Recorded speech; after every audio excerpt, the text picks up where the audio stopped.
Close. Ready, shut. Ready, take. Ready, set.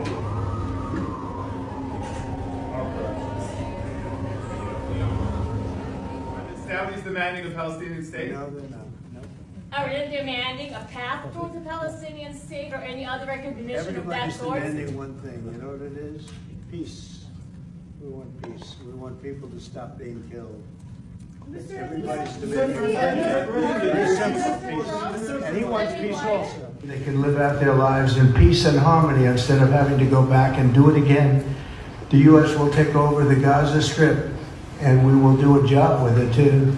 We'll own it and be responsible for dismantling all of the dangerous unexploded bombs and other weapons on the site, level the site and get rid of the destroyed buildings, level it out, create an economic development that will supply unlimited numbers of jobs and housing for the people of the area.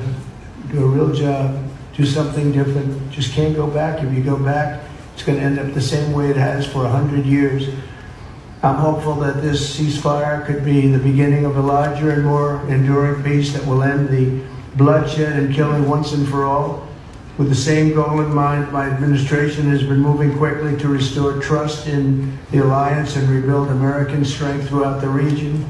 And we've really done that. We're a respected nation again. In light of numerous actions taken by a number of bodies of the United Nations, which exhibited deep anti-American bias, we have an executive order prepared for your attention that would withdraw the United States from the UN Human Rights Council, would withdraw the United States from the UNRWA, which is a refugee organization, and would also review American involvement in UNESCO, which has also exhibited anti-American bias.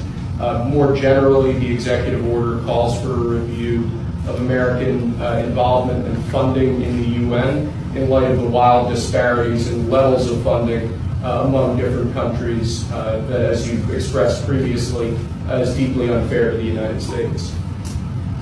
So I've always felt that the UN has tremendous potential. It's not living up to that potential right now. It really isn't. Hasn't for a long time.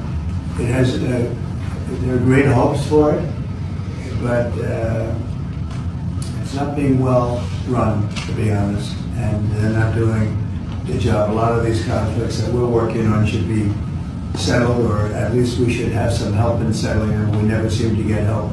That should be the primary purpose of the UN, the United Nations. And again, it's got great potential, and based on the potential, we'll continue to go along with it, but we got to get their act together.